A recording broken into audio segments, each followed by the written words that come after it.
नमस्कार दोस्तों, डेट है आज की 3 जनवरी 2023 और स्वागत है आपका एटोएल डिस्कशन में। आज देखो 3 इश्यूज हम डिस्कस करेंगे। सबसे पहला जो आर्टिकल हम डिस्कस करेंगे द हिंदू का, मल्टीपल डिग्रीज के लिए रेस है स्टूडेंट्स में, ऐसा क्यों देखने को मिलता है, कहां पे एजुकेशन सिस्टम में कमी रह गई है। उसके बाद टेम्पल डी कंट्रोल से संबंधित आर्टिकल हम डिस्कस करेंगे, ये भी हिंदू का है। और एक ग्राउंड वाटर एक्सट्रैक्शन से संबंधित आर्टिकल डिस्कस करेंगे। एक्चुअली ये कंपाइलेशन है काफी सारे आर्टिकल्स का, तो कॉम्प्रिहेंसिवली ढंग से हम इस आर्टिकल को डिस्कस करेंगे। कल देखो आप में से बहुत सारे लोगों ने ये सजेशन दिया कि सर हम कोट डिस्कस करें। देखो हम डेली कुछ ना कुछ एक्स्ट्रा डिस्कस करते रहेंगे, कभी एग्जाम्पल कभी कोट हमारे ऐसे होंगे जिस पर मतलब यूपीएससी डायरेक्ट क्वेश्चन पूछ लेती है, मतलब जो यूजफुल कोट हैं। वैसे गूगल में हम सर्च मारते हैं कि हाँ इंपॉर्टेंट कोट्स फॉर यूपीएससी, आपको काफी सारे कोट्स मिलते हैं, लेकिन अब देखो वो बहुत ज्यादा कॉमन हो गए हैं।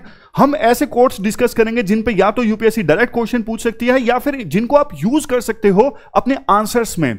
तो आज तो देखो एग्जाम्पल है, कल ही हमने सिविक सेंस के बारे में डिस्कस किया था कि देश में अभी भी बहुत सारे लोगों में सिविक सेंस की कमी है। देखो रेलवेज उसका एक बहुत बढ़िया एग्जांपल है। बहुत बार हम देखते हैं कि रेलवे की प्रॉपर्टीज को चुरा लिया जाता है।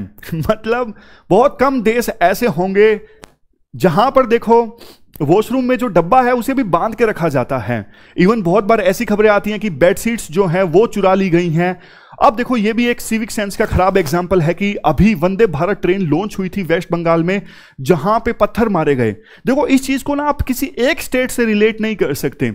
देश के अलग अलग एरियाज में सिविक सेंस के खराब एग्जाम्पल्स हम देखते रहते हैं। अब ये चीज ऐसी है जो हम एथिक्स में इस्तेमाल कर सकते हैं, बहुत सारी केस स्टडीज में डायरेक्टली या फिर इनडायरेक्टली। तो अब चलिए डिस्कशन स्टार्ट करते हैं। फर्स्ट इंपॉर्टेंट आर्टिकल एजुकेशन से संबंधित है और आप देखो जीएस पेपर 2 के इस टॉपिक से आर्टिकल को रिलेट कर सकते हो। क्या कंटेस्ट है? देखो कंटेस्ट काफी इंटरेस्टिंग है। पिछले कुछ सालों में ना स्टूडेंट्स में एक ट्रेंड देखने को मिला है कि वो ज्यादा से ज्यादा डिग्रीज हासिल करना चाहते हैं। इवन देखो आप में से भी बहुत सारे स्टूडेंट्स ऐसे होंगे जिनके पास मल्टीपल डिग्रीज हैं, जैसे बीटेक, एमबीए, एलएलबी, या फिर आपने अपने आस पड़ोस में ऐसे बहुत सारे स्टूडेंट्स को देखा होगा जिनके पास मल्टीपल डिग्रीज हैं। जैसे कई लोग बोलते हैं कि मैंने बीए किया है, एमए किया है, बीएड किया है, जेबीटी किया है, एमबीए किया है। आप उससे पूछिएगा क्यों? मतलब क्वेश्चन ये उठता है कि स्टूडेंट्स इतनी ज्यादा डिग्रीज क्यों हासिल करना चाहते हैं? क्या ऐसे लोगों में सीखने की ज्यादा ललक होती है कि मतलब हाँ मुझे ज्यादा सीखना है अलग अलग डोमेन्स में डिग्री हासिल करके? देखो कुछ स्टूडेंट्स के साथ तो ऐसा होता होगा, लेकिन ज्यादातर के साथ नहीं। मतलब स्टूडेंट्स ज्यादा डिग्रीज हासिल करना चाहते हैं, बल्कि ये हमारे एजुकेशन सिस्टम की कहीं ना कहीं विफलता है। एजुकेशन सिस्टम को जो डिजीज अफेक्ट कर रहा है ना, उसको रिफ्लेक्ट करता है ये फेनोमेनन। अब रीजंस की बात करें, 1976 में ना एक बुक लिखी गई थी रोनाल्ड डोरे के द्वारा। बुक का नाम है द डिप्लोमा डिजीज। उन्होंने ना इस बुक में उस बुक में जो एक्सप्लेनेशन दी ना, वो आज भी बहुत रेलेवेंट है। देखो ऑलमोस्ट 50 साल होने वाले हैं उनकी इस बुक को आए, लेकिन उनकी जो एक्सप्लेनेशन है वो आज भी बहुत ज्यादा रेलेवेंट है। उन्होंने देखो अपनी एक्सप्लेनेशन में ये कहा, जैसे देखो रूपी का डीवैल्यूएशन होता है ना, जैसे मैं आपको एग्जांपल देता हूं। कुछ सालों पहले तक ना 10 रुपए में हम भरपेट खाना खा सकते थे, मतलब पूरी थाली आ जाती थी 10 रुपए में। आप बताइए आज के समय में 10 रुपए में थाली आती है? नहीं। एक अच्छी चाय भी मुश्किल से मिलती है 10 रुपए में। इवन राजेंद्र नगर में, मुखर्जी नगर में भी चाय के रेट जो है वो बढ़ गए हैं। तो उन्होंने कहा कि देखो उसी प्रकार से क्वालिफिकेशन का भी डीवैल्यूएशन हो गया है। मैं आपको ना एग्जाम्पल देता हूं, एग्जाम्पल से चीजें आसानी से समझ में आती हैं। जैसे देखो पहले ऑलमोस्ट 30 साल 40 साल पहले तक अगर किसी ने बीए किया है ना, उसको भी एक अच्छी जॉब मिल जाती थी आसानी से। आप बताओ आज के समय में ऐसा होता है? नहीं। कड़वी सच्चाई है, लेकिन बीटेक वालों को भी आसानी से आज के समय में जॉब नहीं मिल पाती। पहले क्या होता था, जिसने एमबीबीएस किया है उसको एक अच्छा डॉक्टर माना जाता था, लेकिन आज के समय में जैसे एमडी करना तो बिल्कुल कंपलसरी सा हो गया है। इसी वजह से मल्टीपल सर्टिफिकेशंस, मल्टीपल डिग्रीज के लिए जो कंपटीशन है ना और ज्यादा इंटेंस हो गया है। एक और बुक लिखी गई देव लहरी के द्वारा, बुक का नाम था द ग्रेट इंडियन स्कूल बाजार। इसमें इन्होंने कहा कि देखो इस फेनोमेनन के लिए कि स्टूडेंट्स ज्यादा डिग्रीज हासिल करना चाहते हैं, इस फेनोमेनन के लिए कहीं ना मार्केट भी रिस्पॉन्सिबल है। क्योंकि ना मार्केट इस चीज को ना रिवॉर्ड करती है। आपने देखा होगा जैसे कई बार इवन इंटरव्यूअर भी उन कैंडिडेट्स को ज्यादा तवज्जो देते हैं जिनके पास में मल्टीपल डिग्रीज होती हैं। चूंकि इंटरव्यूअर कंपनीज ज्यादा तवज्जो देते हैं ऐसे लोगों को, तो स्टूडेंट्स सोचते हैं कि हम भी ज्यादा डिग्रीज हासिल करेंगे तो हमारी जॉब लगने के जो चांसेस है ना वो बढ़ जाएंगे। समझ गए? अब एक और रीजन है इसके लिए। देखो, हमारे देश की इकोनॉमी ना अच्छी जॉब्स नहीं प्रोवाइड कर रही है बड़ी संख्या में। अब जैसे ना किसी ने बीटेक किया है, एमबीए किया है और अलग अलग डोमेन्स में क्वालिफिकेशन हासिल की है, तो ना वो कैंडिडेट जाहिर तौर पे ज्यादा एलिजिबल होगा फॉर्म्स भरने के लिए। सरकार इतने सारी फॉर्म्स रिलीज करती है अलग अलग पोस्ट के लिए, तो वो ज्यादा एलिजिबल होगा, वो ज्यादा फॉर्म फिल कर सकेगा। इसलिए भी कई स्टूडेंट्स ज्यादा डिग्रीज हासिल करना चाहते हैं। वो सोचते हैं कि हम ज्यादा फॉर्म्स भर सकेंगे, ज्यादा जॉब्स के लिए फॉर्म भर सकेंगे तो हमारे अच्छी जॉब मिलने के जो चांस है हमारे ज्यादा हो जाएंगे। समझ गए? उसके बाद देखो, इवन हमारा एजुकेशन सिस्टम भी ऐसा है, इस चीज को ना रिवॉर्ड करता है। हमारे एजुकेशन सिस्टम में क्या है, जैसे देखो पहले इलेक्ट्रॉनिक्स एंड कम्युनिकेशन से आप बीटेक करो, उसके बाद स्पेशलाइजेशन के नाम पे एक और डिग्री हासिल करो। स्पेशलाइजेशन में होता क्या है, सिलेबस की थोड़ी डेप्थ बढ़ जाती है, सिलेबस थोड़ा नैरो हो जाता है। तो एजुकेशन सिस्टम भी इस चीज को रिवॉर्ड करता है कि आप ज्यादा डिग्रीज हासिल करो, जो कि गलत है। और देखो ये जो फेनोमेनन है ना ज्यादा डिग्रीज हासिल करने का, डेवलपिंग कंट्रीज में आप ज्यादा देखोगे, डेवलप कंट्रीज में कम देखोगे। क्यों? क्योंकि देखो यहीं से नेक्स्ट पॉइंट निकल के आता है, वहां पे ना एजुकेशन सिस्टम ज्यादा क्वालिटी वाला होता है। वहां पे एक डिग्री हासिल करके भी आपको जॉब लग जाती है आपकी बढ़िया। आप एक डिग्री जो हासिल करते हो ना वो क्वालिटी वाली होती है, उसमें आपने बहुत कुछ सीखा होता है। लेकिन डेवलपिंग कंट्रीज में ना सॉरी, इंफ्रास्ट्रक्चर थोड़ा खराब हो जाता है, टीचर्स की कमी होती है, वैकेंसीज बहुत ज्यादा खाली रहती हैं, लैब्स की कमी होती है, तो स्टूडेंट ना अच्छे से ज्यादा सीख नहीं पाता, उसके पास स्किल नहीं रहती। बस वो डिग्रीज तो हासिल कर लेता है लेकिन वो एम्प्लॉयमेंट देने लायक नहीं होता। इस वजह से ये फेनोमेनन डेवलपिंग कंट्रीज में ना ज्यादा देखने को मिलता है। अब एक क्वेश्चन मैं आपसे पूछता हूं क्या किया जाए, बताइए क्या किया जाए इस चीज को एड्रेस करने के लिए। देखो 1980s में ना एक जबरदस्त डिबेट चली थी कि ना आप ना जॉब्स को ना डिग्री से डीलिंक कर दो। बताओ क्या आप इस चीज से सहमत हो? मतलब जॉब्स हासिल करने के लिए डिग्रीज की जरूरत ही ना हो, ऐसा कुछ आप सिस्टम कर दो। देखो सुनने में तो अच्छा लगता है, मतलब हम हमेशा से ये सुनते हैं, 3 इडियट्स मूवी में भी दिखाया कि आप सीखने की तमन्ना रखो, जॉब तो आपकी बढ़िया आसानी से लग जाएगी। ये बात कहीं ना कहीं सही भी है, लेकिन देखो स्किल इंपॉर्टेंट है जरूर, ये बात सच है, लेकिन देखो डिग्री को भी आप इग्नोर तो नहीं कर सकते। आपने डिग्री हासिल की है, आप कॉलेज गए हो, इसका मतलब यह है आपके अंदर ना सर्टेन क्वालिटीज हैं। कॉलेज में आप जाते हो, आपके अंदर सेल्फ डिसिप्लिन डेवलप होता है, कोऑपरेशन की भावना आती है, बहुत कुछ सीखते हो आप कॉलेज में। तो दोनों के बीच में बैलेंस होना जरूरी है। स्किल तो देखो जरूरी है ही, मतलब दोनों में से क्या जरूरी है, तो मेरा व्यू तो बायस्ड है, मैं बोलूंगा स्किल ज्यादा जरूरी है। लेकिन यूं नहीं कह सकते कि डिग्री बिल्कुल भी जरूरी नहीं है, कागज का टुकड़ा है फेंक दो। सिस्टम में रिफॉर्म कैसे लाओ, इस पे हमारी बात होनी चाहिए, कि ना कि इस पे कि डिग्रीज को जॉब से डीलिंग कर दो। क्योंकि डिग्रीज का होना ये एश्योरेंस देता है कि स्टूडेंट में ना सर्टेन क्वालिटीज हैं। तो अगर कोई कंपनी जॉब देती है तो वो एश्योर हो जाती है कि इसके पास ये डिग्री है, तो जाहिर तौर पे इसके पास बहुत सारी क्वालिटीज हैं। जैसे बीटेक के बारे में बोला जाता है, आईएएस के मतलब आप आईएएस की तैयारी कर रहे हो, तैयारी करते करते आप बहुत कुछ सीखते हो, ये डिग्री नहीं है। लेकिन कुछ डिग्रीज ऐसी होती हैं कि डिग्री करते करते आप बहुत कुछ सीख जाते हो, तो वो डिग्री करना मतलब कुछ क्वालिटीज आपके पास हैं उसकी गारंटी देता है। इसलिए दोनों के बीच में ना बैलेंस इस्टेब्लिश करना बहुत ज्यादा जरूरी है। वैसे आप अपना व्यू बताइए नीचे कमेंट बॉक्स में, आपको क्या लगता है कि ये फेनोमेनन क्यों देखने को मिलता है हमारे देश में, और क्या किया जा सकता है इस चीज को एड्रेस करने के लिए।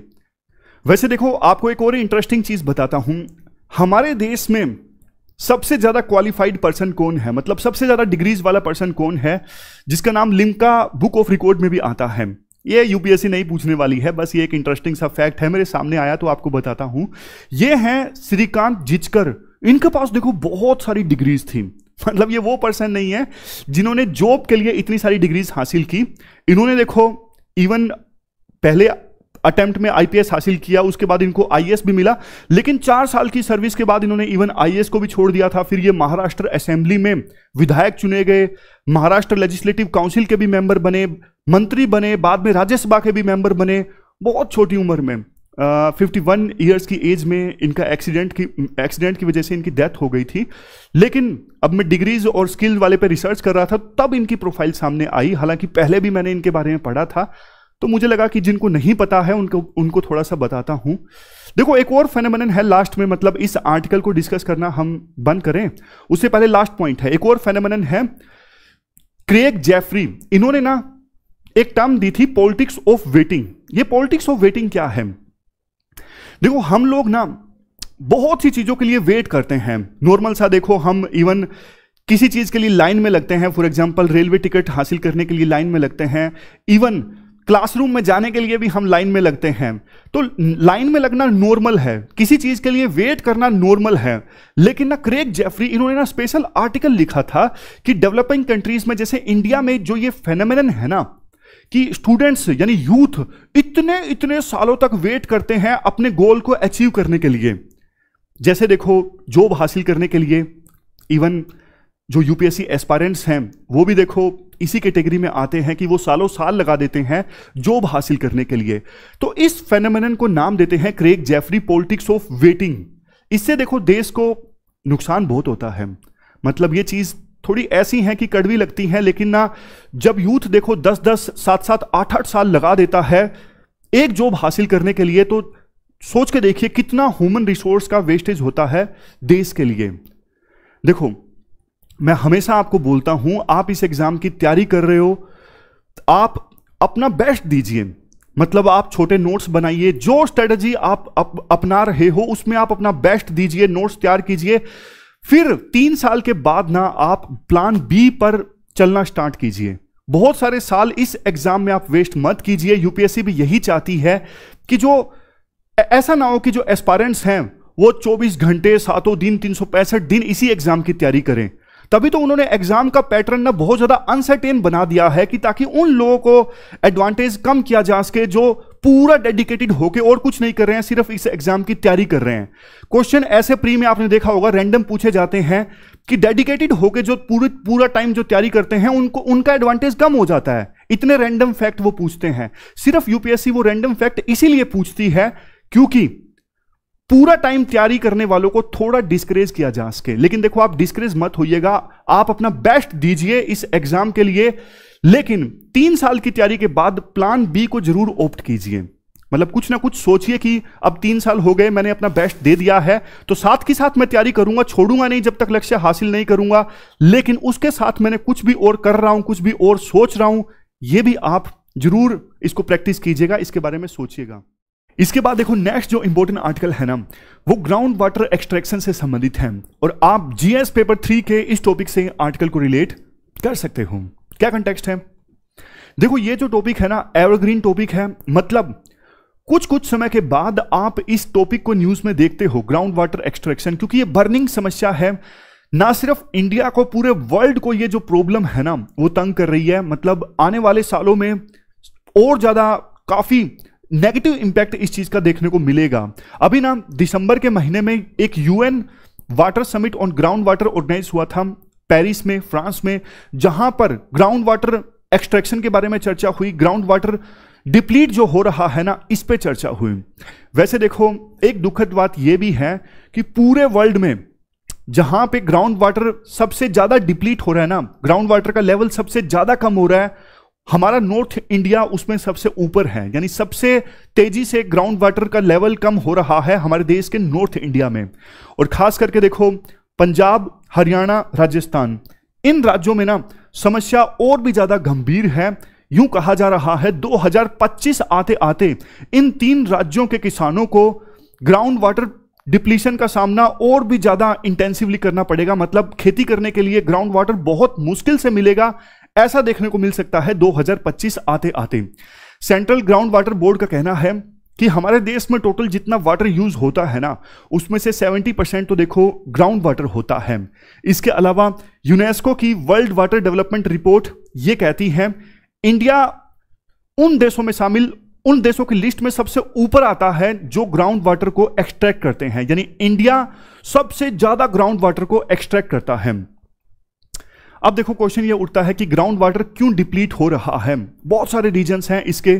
कुछ रीजंस की हम बात करें, सबसे पहले है ओवर एक्सट्रैक्शन। मतलब देखो इरिगेशन के लिए ना ग्राउंड वाटर का एक्सट्रैक्शन बहुत ज्यादा हो रहा है, क्योंकि देखो बहुत सारे राज्यों में पानी बिजली पूरी तरह से फ्री है, तो इसलिए जितना पानी चाहिए इरिगेशन करने के लिए, सिंचाई करने के लिए, कई बार किसान जरूरत से ज्यादा पानी को एक्सट्रैक्ट कर लेते हैं, तो बहुत सारा पानी जो है ना वेस्ट हो जाता है। ओवर एक्सट्रैक्शन हो रहा है पानी का। उसके बाद क्लाइमेट चेंज। अब चूंकि देखो क्लाइमेट चेंज की वजह से ना कहीं कहीं ऐसा देखने को मिल रहा है कि मानसून डिसरप्ट हो गया, मतलब रेगुलर बारिश नहीं आ रही है। सूखा है तो लगातार 2-3 सालों के लिए सूखा है, बारिश नहीं आ रही है तो नहीं आ रही है तो 2-3 दिनों में बहुत ज्यादा बारिश आ गई है। इसकी वजह से ना जो एक्विफायर्स है ना वो रिचार्ज नहीं हो रहे हैं प्रॉपर ढंग से। इसके बाद नेक्स्ट है इनएडिक्वेट रेगुलेशन बाय गवर्नमेंट।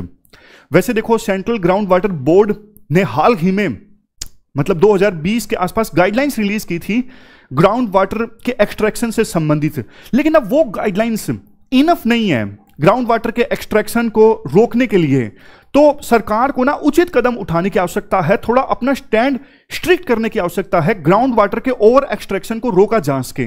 कई बार सरकार भी ना थोड़ा पॉपुलिज्म में रहती है कि हमने ये स्टेप उठाया तो हमारा वोट बैंक नाराज हो जाएगा, उस वजह से बहुत बार सरकारें स्ट्रिक्ट स्टेप्स नहीं लेती हैं।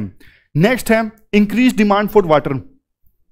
देखो पॉपुलेशन बढ़ रही है, मतलब वो तो हम पॉपुलेशन वाले टॉपिक में पढ़ते हैं कि आगे जाके पॉपुलेशन स्टेबलाइज होगी, ग्रोथ रेट कम हो रही है, लेकिन अभी तो बढ़ ही रही है ना।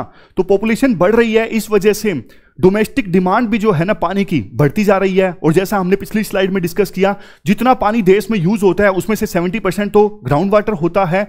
इवन पॉपुलेशन की बढ़ने की वजह से ज्यादा इंडस्ट्रीज लग रही हैं, उनमें भी पानी का इस्तेमाल होता है, तो पानी की डिमांड बढ़ गई है, सिंपल पॉइंट है। इसके बाद है डिक्रीज इन नेचुरल रिचार्ज। अब देखो डिफोरेस्टेशन काफी ज्यादा हो रहा है, पेड़ों को काटा जा रहा है। अब पेड़ जो है, जंगल है, ये ना हेल्प करते हैं कि वाटर जो है ना रिचार्ज हो जाता है, जमीन के नीचे चला जाता है एक्विफायर्स में। बट डिफोरेस्टेशन की वजह से ना ये फेनोमेनन भी प्रभावित हो रहा है, जिस वजह से ग्राउंड वाटर रिचार्ज नहीं हो पा रहा है जितना हम एक्सट्रैक्ट कर रहे हैं।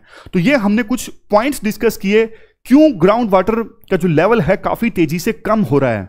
अब देखो इसके ना बहुत ही ज्यादा नेगेटिव इंपैक्ट सामने आ रहे हैं। सबसे पहला देखो, अगर पानी की कमी होगी तो जाहिर तौर पे लड़ाई झगड़ा ज्यादा होगा, मतलब कुछ एरियाज ऐसे होंगे जहां पे पानी बिल्कुल नहीं होगा, पानी के लिए मारामारी होगी। ये सबसे पहला पॉइंट है। बहुत से अभी भी देश में इलाके ऐसे हैं जहां पे टैंकर आता है, लोग आपस में लड़ने लगते हैं पानी लेने के लिए। वर्ल्ड में बहुत सारे देश ऐसे हैं जहां पे ऑलरेडी ऐसा देखने को मिल रहा है, और फ्यूचर में देखो इंडिया में भी हालात खराब हो सकते हैं, मतलब बद से बदतर हो सकते हैं। नेक्स्ट है लैंड सब्सिडेंस। अब देखो मान लीजिए ये ग्राउंड है, नीचे पानी है, अब नीचे से सारा पानी निकाल लिया तो जमीन नीचे धंस जाएगी। ये भी जो फेनोमेनन है बहुत जगहों पर देखने को मिलता है कि लैंड जो है वो ग्राउंड वाटर डिप्लीट होने की वजह से नीचे धंस जाता है। इसके बाद नेक्स्ट है डिग्रेडेशन ऑफ इन्वायरमेंट। ये क्यों होता है?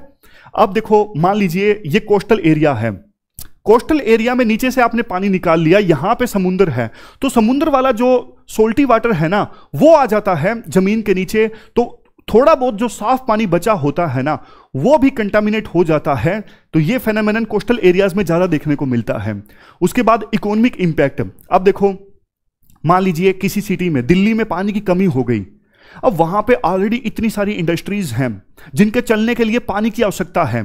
अब पानी नहीं है तो वो इंडस्ट्रीज जाहिर तौर पे रिलोकेट होंगी, दिल्ली की जीडीपी पर बहुत बुरी तरह से इंपैक्ट पड़ेगा।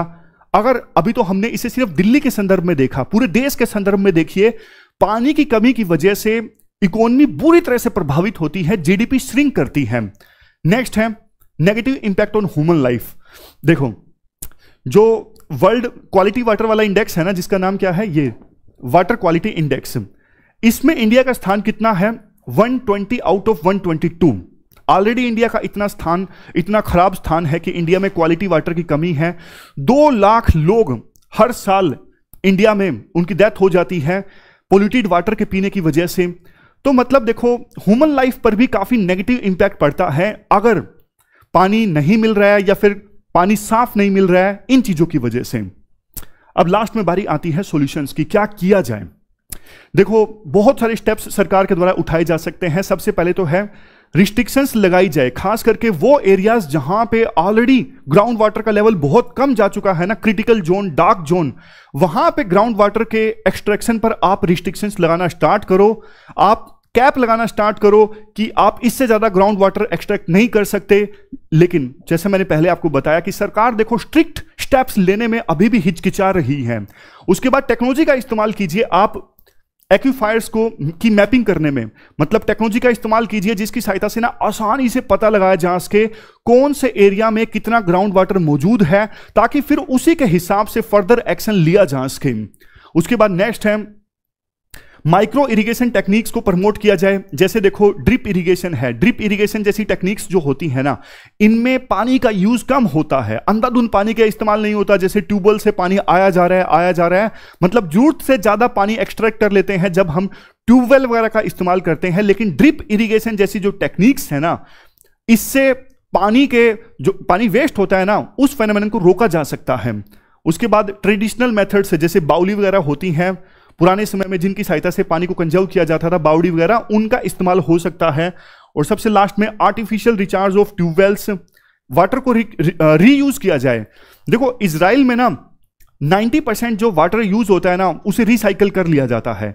इंडिया में सिर्फ 30% वाटर को रिसाइकल किया जाता है। और डोमेस्टिक यूज के लिए जो पानी हम इस्तेमाल करते हैं ना, वो तो सिर्फ और सिर्फ 5% रीयूज होता है, बाकी सारा का सारा वेस्ट हो जाता है। सबसे लास्ट में है कैपिंग वाटर यूज, यानी पानी के यूज को वैसे भी कैप किया जाए, ना सिर्फ ग्राउंड वाटर के यूज को बल्कि ओवरऑल पानी के यूज को भी कैप किया जाए। एक लिमिट लगाई जाए कि कोई पर्सन इससे ज्यादा पानी का इस्तेमाल नहीं कर सकता।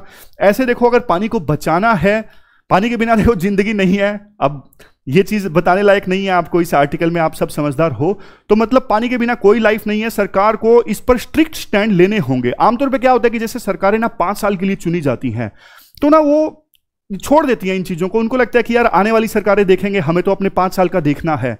तो एक लॉन्ग टर्म विजन होना चाहिए हमारे देश के लीडर्स में, सरकार में, कि देखो ये चीज आने वाले समय में बहुत तंग करने वाली है। बेशक अभी आपके जो स्ट्रिक्ट स्टेप्स हैं जनता को लगे खरे, मतलब चुभे उनको, लेकिन जो देश की भलाई के लिए है वो स्टेप्स आपको लेने चाहिए। ऐसी सोच होनी चाहिए देश के लीडर्स की। तो ये पूरा आर्टिकल हमने डिस्कस किया ग्राउंड वाटर एक्सट्रैक्शन से संबंधित। इसके बाद आज का हमारा नेक्स्ट आर्टिकल है ना, वो टेम्पल्स के डी कंट्रोल से संबंधित है। आप देखो जीएस पेपर 2 के इस टॉपिक से आर्टिकल को रिलेट कर सकते हो। देखो आज के समय में हमारे देश में ना स्टेट के द्वारा ऑलमोस्ट 40,000 टेम्पल्स को, यानी मंदिरों को कंट्रोल किया जाता है, मैनेज किया जाता है। क्योंकि देखो बात मंदिरों की है, तो बहुत सारे हिंदू कम्युनिटी के जो लोग हैं ना, वो ये चाहते हैं कि सरकार का क्या काम है टेम्पल्स के कंट्रोल में, टेम्पल्स के मैनेजमेंट में। उनका ये कहना है सरकार को इन टेम्पल्स का कंट्रोल और मैनेजमेंट जो है ना, वो कम्युनिटी के हाथों में सौंप देना चाहिए। देखो जैसे ये एक्ट है ना, Tamil Nadu Hindu religious and charitable endowments act 1959, ऐसे कई सारे एक्ट्स हैं जो सरकार को अलाउ करते हैं कि वो टेम्पल्स को कंट्रोल और मैनेज कर सकें। और ये जो डिमांड है ना टेम्पल डी कंट्रोल की, वो बढ़ती जा रही है। उसके रीजंस क्या हैं? देखो सरकार अभी टेम्पल्स को कंट्रोल कर रही है ना, तो कई जगहों पे ना जो फाइनेंशियल रिसोर्सेज हैं उनको बुरी तरह से मिसमैनेज किया गया है। मतलब मंदिरों में जैसे जो चंदा आता है, जो चैरिटी आती है, उस पैसे का ठीक से इस्तेमाल नहीं होता। मंदिरों के रख रखाव में, मंदिरों में जो पुरानी चीजें होती हैं उनकी मेंटेनेंस ठीक से नहीं की जाती। इस वजह से बहुत सारे मंदिर ऐसे हैं जिनका कंट्रोल सरकार कर रही है, उनकी हालत काफी ज्यादा खराब हो चुकी है। इवन करप्शन भी काफी ज्यादा देखने को मिलता है मंदिरों के रिसोर्सेज की मैनेजमेंट में। इस वजह से ये जो डिमांड है ना टेम्पल डी कंट्रोल की, वो बढ़ती जा रही है। हम ना दोनों पक्ष के आर्गुमेंट्स डिस्कस करते हैं, क्यों टेम्पल्स का डी कंट्रोल होना चाहिए और क्यों नहीं होना चाहिए। पहले बात करते हैं क्यों टेम्पल्स का डी कंट्रोल नहीं होना चाहिए, कौन से आर्गुमेंट्स दिए जाते हैं। सबसे पहला आर्गुमेंट, नो क्रेडिबल सक्सेसर। अगर देखो टेम्पल्स का डी कंट्रोल हो गया, तो आप एक बात बताइए, इसके बाद फिर टेम्पल्स का कंट्रोल किसके हाथों में आएगा? आप बोलोगे सर आप ही ने तो बोला कम्युनिटी के हाथ में आएगा, लेकिन कम्युनिटी तो बहुत बड़ी है, कम्युनिटी में किसके हाथ में आएगा वो बताइए ना। यही आर्गुमेंट है यहां पे कि सरकार ने अगर टेंपल्स को डी कंट्रोल कर दिया तो उसके बाद कोई क्रेडिबल सक्सेसर नहीं है, किसके हाथों में टेंपल्स की मैनेजमेंट यानी कंट्रोल आएगा। उसके बाद नेक्स्ट है स्ट्रेंथनिंग एवल प्रैक्टिसेस। देखो आप ना अपनी स्पेक्ट्रम की बुक पे पढ़ते हो, स्पेक्ट्रम की बुक में पढ़ते हो कि पुराने समय में ना बहुत सारे लोगों को ना मंदिरों में जाने की इजाजत नहीं दी जाती थी उनकी कास्ट के कारण। मतलब काफी बेकार की सोच थी कि आप अपवित्र हो, आपके मंदिर में नहीं जाने दिया जाएगा। तो सरकार कहती है, मतलब उस समय आजादी के बाद और आजादी से पहले भी कुछ एक्ट्स आए कि सरकार ये चीजें रोके कि मतलब टेंपल में सबकी एंट्री होनी चाहिए। तो ये जो आर्गुमेंट है ना, ये कहता है कि अगर सरकार ने टेंपल्स को डी कंट्रोल कर दिया ना, तो उस प्रकार की चीजें दोबारा से देखने को मिलेंगी कि ये लोग मंदिर में नहीं एंटर कर सकते। जैसे हालांकि देखो सबरीमाला टेंपल का जो इशू है वो अलग है, जिसमें पर्टिकुलर सेक्शन में आने वाली महिलाओं को टेंपल में जाने से रोका जाता था। लेकिन ऐसी चीजें ना ज्यादा देखने को मिलेंगी अगर सरकार ने टेंपल को डी कंट्रोल कर दिया तो। ये एक डर है, आर्गुमेंट है, जो भी आप कहें। इसके बाद इंडियन कंसेप्ट ऑफ सेकुलरिज्म। देखो भारत का जो सेकुलरिज्म का मॉडल है ना, वेस्टर्न कंट्रीज से अलग है। आप बताइए वेस्टर्न कंट्रीज का सेकुलरिज्म का मॉडल क्या है। देखो वेस्टर्न कंट्रीज का सेकुलरिज्म का मॉडल है strict separation between the religion and science. ये लाइन है, यहां पे रिलीजन और यहां पे साइंस, दोनों का आपस में कोई कोरिलेशन नहीं है। साइंस मतलब आप सरकार मान लीजिए, पॉलिटिक्स और रिलीजन के बीच में पूरी तरह से सेपरेशन। लेकिन भारत में सेकुलरिज्म का जो मॉडल है ना, वो प्रिंसिपल डिस्टेंस का है। मतलब स्टेट जो है वो आवश्यकता पड़ने पर रिलीजियस अफेयर्स में इंटरवेंशन यानी इंटरफेयर कर सकता है। उसके बाद नेक्स्ट आर्गुमेंट है कॉन्स्टिट्यूशनल प्रोविजंस। भारत में देखो आर्टिकल 25, आर्टिकल 26 वैसे राइट टू रिलीजन से संबंधित है, लेकिन उसमें भी एक्सेप्शंस दी हुई हैं, जैसे पब्लिक हेल्थ है, मोरालिटी है, ऑर्डर है। यानी कॉन्स्टिट्यूशनल प्रोविजंस जो हैं वो टेंपल कंट्रोल के पूरी तरह से अगेंस्ट नहीं है। इसके साथ साथ जुडिशियल बैकिंग भी है। सिरूर मठ केस है जिसमें सुप्रीम कोर्ट ने वर्डिक्ट दिया था 1950s में। इस केस में सुप्रीम कोर्ट ने देखो हालांकि टिप्पणी की थी कि पहले जो ये एक्ट है ना 1959 वाला, ये रिलीजियस लिबर्टी के ऊपर एक बहुत बड़ा अटैक है। लेकिन देखो बावजूद इसके आखिरकार सुप्रीम कोर्ट ने ना इस एक्ट को अपहेल्ड किया था। तो मतलब टेंपल कंट्रोल के पक्ष में सुप्रीम कोर्ट का जजमेंट भी है। और लास्ट में ये बोला जाता है, देखो दूसरे धर्मों में भी तो स्टेट इंटरफेयर करता ही है, जैसे वक्फ एक्ट है। तो मतलब दूसरे धर्मों के लिए भी इस प्रकार के एक्ट हैं, तो फिर हम इसे गलत नहीं बता सकते कि सरकार टेंपल्स को कंट्रोल करती है। तो ये तो टेंपल कंट्रोल के पक्ष में हमने आर्गुमेंट्स को डिस्कस किया। अब बात करते हैं कि टेंपल डी कंट्रोल के पक्ष में कौन से आर्गुमेंट्स हैं। सबसे पहला आर्गुमेंट ये देखो सेक्युलर और डेमोक्रेटिक क्रेडेंशियल्स के अगेंस्ट है। डेमोक्रेटिक क्रेडेंशियल्स के अगेंस्ट कैसे है? देखो डेमोक्रेटिक क्रेडेंशियल्स के अगेंस्ट ऐसे है, अब मान लीजिए हिंदू कम्युनिटी का कोई मंदिर है, उसको मैनेज किया जा रहा है और कमेटी में मान लीजिए उस कम्युनिटी के कोई रिप्रेजेंटेशन नहीं है, तो ये चीज तो डेमोक्रेसी के अगेंस्ट है ना। सरकार क्या करती है, सरकार ने मान लीजिए कोई एग्जीक्यूटिव अपॉइंट कर दिया मंदिर को मैनेज करने के लिए, लेकिन देखो सरकार तो अपने ढंग से अपनी विम्स एंड फैंसीज के हिसाब से किसी को भी अपॉइंट कर सकती है ना। तो टेंपल्स को कंट्रोल करने के लिए एक कमेटी होनी चाहिए जिसमें कुछ लोग होने चाहिए उसी कम्युनिटी के जिन्हें डेमोक्रेटिकली इलेक्ट किया गया है। यह चीज डेमोक्रेसी के पक्ष में है ना। तो मतलब सरकार मैनेज करती है अपनी मर्जी से, किसी को भी अपॉइंट अगर सरकार कर देती है टेंपल को मैनेज करने के लिए, तो ये डेमोक्रेटिक क्रेडेंशियल्स के अगेंस्ट है। सेकुलर क्रेडेंशियल्स के कैसे अगेंस्ट है वो तो हमने डिस्कस किया, इस पे डिबेट चलती है। कुछ लोग बोलते हैं नहीं है, इंडिया के सेकुलरिज्म का मॉडल अलग है, कुछ लोग बोलते हैं है, तो उस पर एक अलग डिबेट है। उसके बाद है आर्टिकल 25 और आर्टिकल 26 हमारे देश के संविधान का क्या कहता है। आर्टिकल 25 कहता है आपको आजादी है, आप अपना धर्म फ्रीली प्रैक्टिस कर सकते हो, प्रोफेस कर सकते हो, प्रोपगेट कर सकते हो। आर्टिकल 26 क्या कहता है, आर्टिकल 26 आपको इजाजत देता है कि आप अपने रिलीजियस इंस्टीट्यूशंस को अपने हिसाब से मैनेज कर सकते हो। लेकिन यहां पे तो आप अपने हिसाब से नहीं कर रहे हो, सरकार कर रही है अपने हिसाब से। अब यहीं पे देखो विवाद आ जाता है। कुछ लोग बोलते हैं एक्सेप्शंस है, तो कुछ लोग बोलेंगे एक्सेप्शंस की जरूरत क्यों है, फंडामेंटल राइट्स का वायलेशन नहीं हो रहा है ना। मतलब सरकार तब इंटरफेयर करे ना किसी के रिलीजियस अफेयर में जब फंडामेंटल राइट्स का वायलेशन हो रहा है। लेकिन सरकार बिना फंडामेंटल राइट्स के वायलेशन के सरकार टेंपल्स में इंटरफेयर कर रही है, जो कि गलत है। ठीक है, उसके बाद आता है unequal degree of control amongst religions. जो एक पॉइंट है ना, जो हमने ये डिस्कस किया था कि सरकार दूसरे धर्मों में भी इंटरफेयर करती है, तो इसके खिलाफ में एक पॉइंट ये आता है कि सरकार ने वक्फ एक्ट बना तो रखा है, लेकिन जो वक्फ एक्ट के तहत जिन प्रॉपर्टीज को सरकार मैनेज करती है ना, वो सिर्फ चैरिटी वाली प्रॉपर्टी होती है। सरकार मॉस्क को कभी मैनेज नहीं करती, मतलब मस्जिद को सरकार मैनेज नहीं करती, लेकिन यहां पे तो सरकार साफ साफ टेंपल्स को कंट्रोल कर रही है, मैनेज कर रही है। तो ये कंपैरिजन कि दूसरे धर्मों में भी सरकार इंटरफेयर करती है, वहां पे भी एंडोमेंट एक्ट्स हैं, ये कंपैरिजन गलत है। उसके बाद ये एक्ट है सिरूर मठ केस में सुप्रीम कोर्ट ने ये जो एक्ट है ना, Hindu religious and charitable endowments act 1951 act, तो इस एक्ट के मतलब अपहेल तो किया था, लेकिन कुछ प्रोविजंस पे बहुत सीरियस क्वेश्चंस उठाए थे। तो डिमांड ये है कि अब समय आ चुका है फिर से इस एक्ट को, इस प्रकार के दूसरे एक्ट्स को रिकंसिडर करने का। वे फॉरवर्ड में क्या बोलेंगे, देखो कॉलोनियल ईरा का एक एक्ट है रिलीजियस एंडाउमेंट्स एक्ट 20 ऑफ 1863। यह कहता है कि हर एक डिस्ट्रिक्ट में ना कमेटीज बनाई जाएं और उन कमेटीज में रिप्रेजेंटेशन हो कम्युनिटीज की, और वो कमेटीज टेंपल्स को कंट्रोल करें, मतलब कमेटीज का रोल होना चाहिए टेंपल्स के कंट्रोल में, टेंपल्स की मैनेजमेंट में।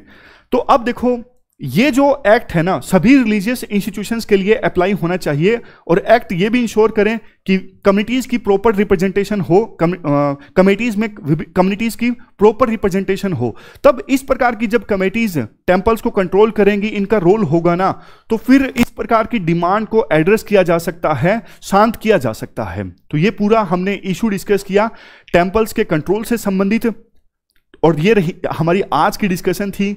आप कमेंट बॉक्स में बताइएगा जो इश्यूज हमने डिस्कस किए, आप उन पे भी देखो कमेंट्स कीजिए। हमेशा से आप बोलते थे कि सर आप कमेंट्स ऑन नहीं करते हो, हम बहुत सारी चीजों को डिस्कस कर सकते हैं।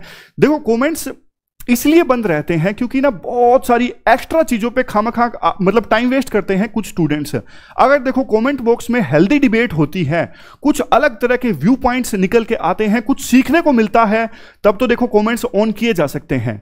अगर देखो इस प्रकार की कोई चीज नहीं हो रही है, बस एक टाइम वेस्ट करने का जरिया है, तो फिर तो देखो कमेंट ऑन करने का मतलब बेनिफिट कम रह जाता है। देखो आपको भी पता है कि कमेंट ज्यादा होंगे तो बल्कि वीडियो ज्यादा वो होती है, मतलब व्यूज ज्यादा आते हैं, लेकिन देखो उन सब चीजों के बारे में ऑन लिया या सोचता नहीं है। आपका फायदा देखा जाता है कि कमेंट ऑन करने में मतलब अच्छी हेल्दी डिबेट हो रही है या फिर टाइम वेस्ट हो रहा है। अगर देखो टाइम वेस्ट हो रहा है तो फिर कमेंट ऑन करने का फायदा नहीं है। तो एक बार मैं फिर से बोलता हूं कि आप अगर आपके बढ़िया कंस्ट्रक्टिव व्यूज हैं उनको जरूर रखिए कमेंट बॉक्स में, ताकि मुझे भी सीख